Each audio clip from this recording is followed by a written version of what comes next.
Hey book buddies, Katie here, and today I'm going to be reviewing The Sun and Her Flowers by Rupi Kaur and having a discussion on basic girl shaming.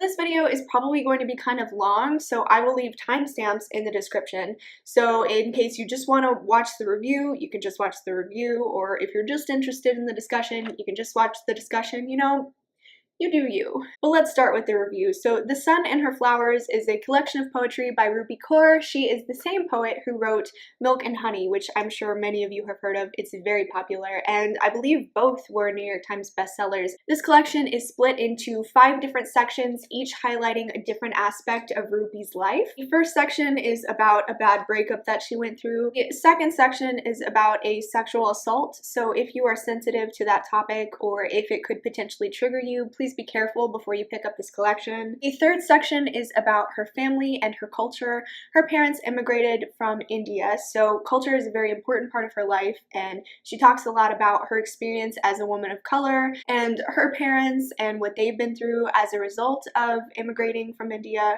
The fourth section is about a successful romantic relationship, and the fifth section, for lack of a better description on my part, is just about social activism and self-love. Now, I'm gonna be honest, I have never read Milk and Honey, and I didn't think I was ever gonna read The Sun and Her Flowers because Rupi Kaur's work has a certain stigma behind it, which I will address more in the second part of this video. The long and short of it is that a lot of her work shows up on Instagram and Tumblr, and some of her shorter poems are kind of formulaic and a little fun to parody. I've seen a lot of parodies of it on Twitter. There was one that was like, "He was mashed potatoes, but I was not gravy." I've even written one on my Twitter before I read this, and it was like, "I am a glass of strawberry milk, but you are lactose intolerant." You get the gist. So because of that, I pretty much told myself that I was never going to read her work because I was convinced that I wouldn't like it. But the reason that I did end up reading it is because one of my good friends, Eden, who I haven't really seen since high school, we did prose and poetry together in speech and debate in high school, and so she's kind of my poetry person, and she recommends a lot of poetry to me, and I really trust her opinions about poetry. And one day, a while ago, she just texted me out of the blue, and she was like, "Hey, Katie, have you read The Sun and Her Flowers? Because I think that you would really like it." And I was like, "Oh no, I've never read it, but I'll put it on my list," fully thinking in my mind, like, I'm not gonna read that. And then, like a week later, she sent it to me.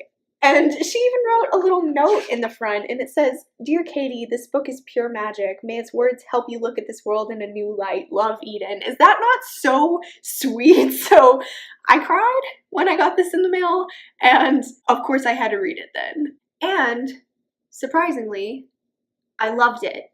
I absolutely loved it.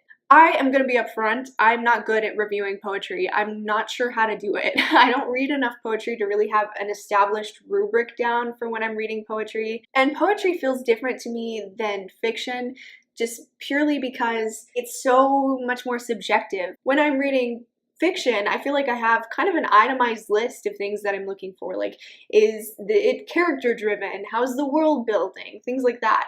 And when I'm reading poetry, that's not really a part of it, and there's so many different styles that I get a little bit overwhelmed.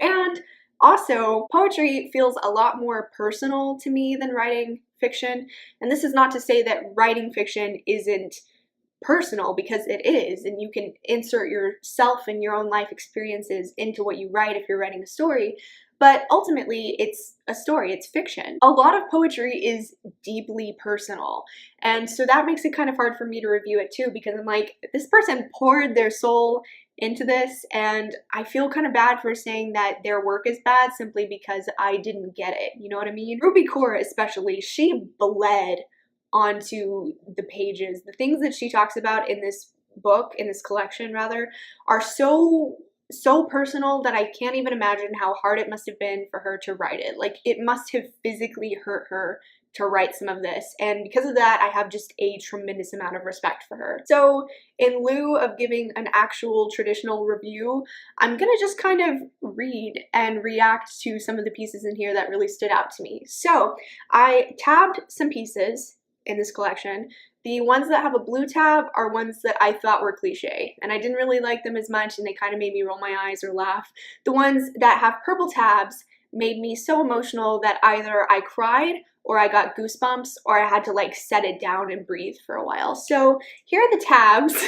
As you can see, there are a lot more purple tabs than there are blue. I think there's like four or five blue ones, and look at how many purple ones there are. Look at how many times I cried while I was reading this. So I'm not going to read all of them to you, but just a few. Okay, so here's a blue one. I could be anything in the world, but I wanted to be his.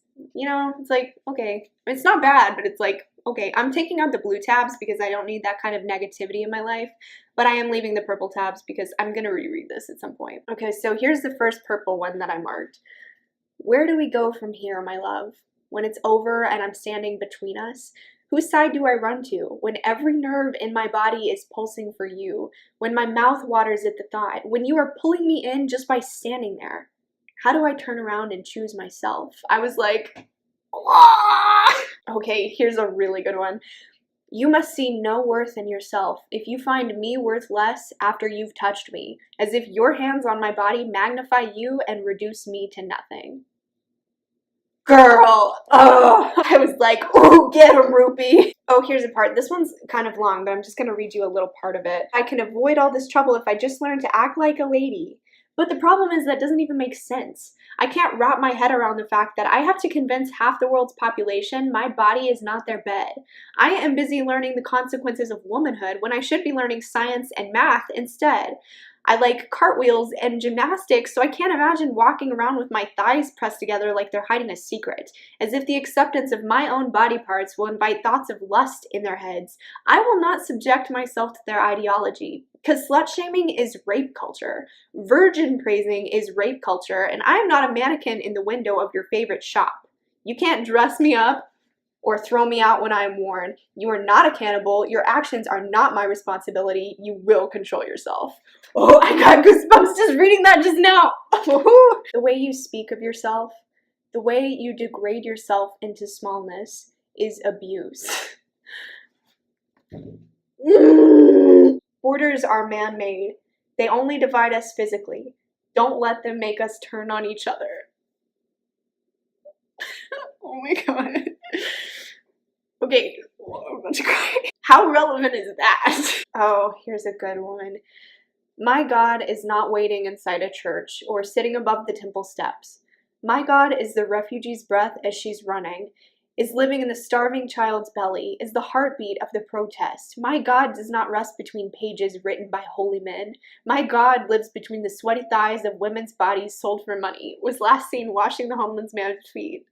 My God is not as unreachable as they'd like you to think. My God is beating inside all of us infinitely. I know I'm not reviewing this, I'm just crying, but I hope that it's getting my thoughts across. Look at how beautiful her art is, by the way. She drew that. That is so good. This one, I didn't dislike the poem. I just thought that the illustration looked like ramen noodles coming out of eyes. They threw us in a pit to end each other so they wouldn't have to. Starved us of space so long, we had to eat each other up to stay alive. Look up, look up, look up to catch them looking down at us. How can we compete with each other when the real monster is too big to take down alone? Oh, goosebumps, guys! I'm not playing. I'm emotional. Oh my god. Yeah, I know that wasn't a review, but I hope I got my thoughts across. So 5 stars in conclusion. So I understand why a lot of people don't really care for her style. I will admit that the first section in this book I didn't really connect with as much. I get why some people don't like her poetry, and that's completely fine.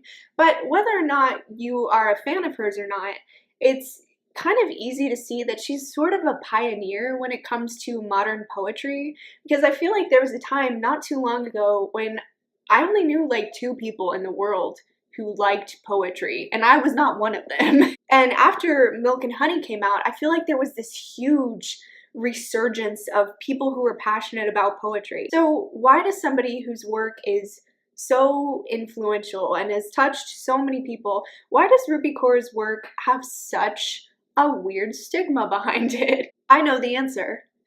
It's basic girl shaming.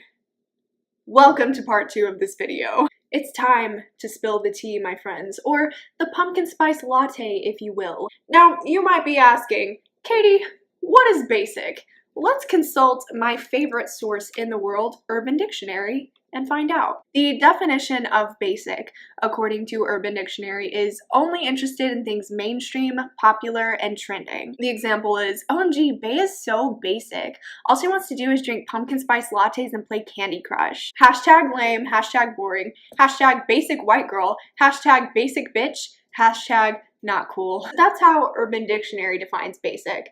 But I define basic as sexism. Now hold up, if you are a dude or a non-binary person and you think this video isn't going to be about you, stick around because it involves you too, okay? I propose that basic is anything that a large collection of women or girls like. Some examples are pumpkin spice lattes, Ugg boots, Rupi Kaur's poetry, the season of autumn. So these are just the first things that come to mind, but really it seems to be anything that a lot of girls like. And this relates to BookTube because it's the whole thing that pops up in a lot of books, particularly YA, but not always YA, when the guy is like, hey girl, you're not like other girls. And I think that's cool. And it's like, okay, but what's wrong with other girls? Nothing is wrong with other girls. You're just a pig. Because being a girl is not cool. And so if you want to be cool, you have to like things that lots of other girls don't like. You know, you've got to be one of the guys. And this, my friends, is harmful. Not only to women, but like I said, to men and non-binary people. Because let's just say, okay, so some of you don't like things that are girly or basic, and that's okay. But let's say that some of you like poetry, and you want to read Rupi Kaur, and you pick up The Sun and Her Flowers, and you're like, wow, this is an amazing collection of poetry. I want to tell my friends about this, but I feel like I can't, because then they're going to tell me that I'm not enough of a man, you know what I mean? Or if you're a non-binary person, and you're trying to not present as one gender or another, you might feel like you can't like basic things, because people might think that you identify as a woman, and you don't want that. It makes people feel ashamed for the things that they like, and that's messed up. I, myself, feel like when I like a thing that's too basic, I have to like let you know, like, I know that this is basic, but I mean, I really like pumpkin flavored things. I just like them, but I feel like I can't tell people like, oh yeah, I want to get a pumpkin flavored muffin because it's fall and I like pumpkins, because I feel like people will be like, of course you like pumpkins, sweetie. You're such a basic girl. I feel like I have to address it. Be like, I know this is basic, but this is just the thing that I like. I get physically anxious when there's a thing that I like that I feel is basic, and I feel like my friends are going to judge me for liking it. So imagine if you're not a woman, it probably feels just as bad, if not worse. So it affects everyone involved, and I just don't understand. So I want to just express very clearly right now that I'm in no way saying that you can't critique things, because you can and you should.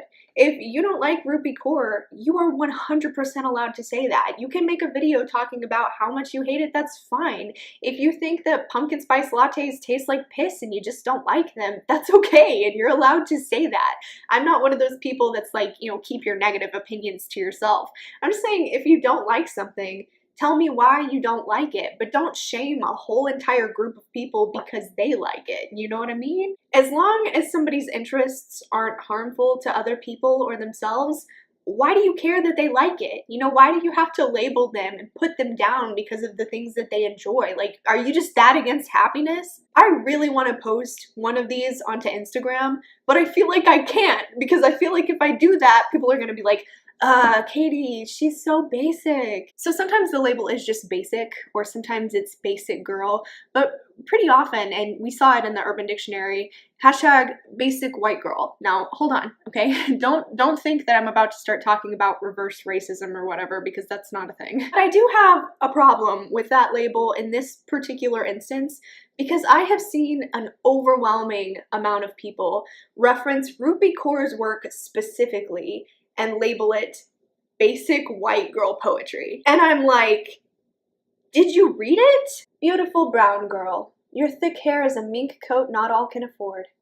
Beautiful brown girl, you hate the hyperpigmentation, but your skin can't help carrying as much sun as possible. You are a magnet for the light. Unibrow, the bridging of two worlds. Vagina, so much darker than the rest of you because it is trying to hide a gold mine. You will have dark circles too early. Appreciate the halos. Beautiful brown girl, you pull God out of their bellies. Wow, that is the whitest poem I've ever read. How can you look at this badass woman of color who has been through so much, whose family has been through so much? How can you look at all of her rich work about her ethnicity and her culture? How can you look at everything, all of the struggles that she has been through as a woman of color? How can you take her poetry and label it basic white girl poetry because you don't like the style? You got no chance. So labeling things as basic or basic girl, that's harmful. That's harmful to everyone involved. But calling things basic white girl things is harmful too. Because what if you have a woman of color who likes that thing and now she feels like she can't like that thing because she's afraid that people are going to tell her that she's denying her race or whatever? That's so asinine. Like, Rupi Kaur's parents immigrated from India. That's a whole section in this collection of poetry. That's a whole thing that is important to who she is. And you are going to look at that and you're going to call her poetry basic white girl poetry. I don't understand. I'm sorry, I just got like kind of hot in the face. I need to calm down. So the main thing that I want you to take away from this discussion is that you are allowed to critique things. You are allowed to hate things. You are allowed to think that a specific style of thing is really bad, you know, and you don't have to like anything. Saying that you like something that you don't really like to impress other people is just as bad as saying that you don't like something that you do really like in order to impress people. You shouldn't hide who you are and you shouldn't hide your opinions. But when you're describing why you don't like a particular thing, like maybe it's The Sun and Her Flowers by Rupi Kaur, when you're describing that, maybe you could try saying you don't like it because you don't really like the style. But don't say that you don't like it because it's basic. You can not like a thing without attacking the people who do like it. Just let people live. Quit being so judgmental. It's not that deep. I'm so sorry that this video was so long and that all I did was rant and cry and it was a mess. It was all over the place. But thank you so much for watching. And if you enjoyed it, please feel free to click that like button or subscribe to my channel if you haven't already. If you'd like, please feel free to leave a comment down below. It can be about The Sun and Her Flowers. It can be about calling people basic, whatever. I'd love to have a discussion with you. I am really sorry that I've been kind of inactive on BookTube recently. I haven't had a whole lot of time to go back and watch all of your videos, so I'm behind on that, but please be patient with me. I promise I'm going to go through and watch and comment as soon as I find time. Right now I have to go study for an exam, but I love you guys, and I will see you all again very soon with a new video. But until then, happy reading. Bye.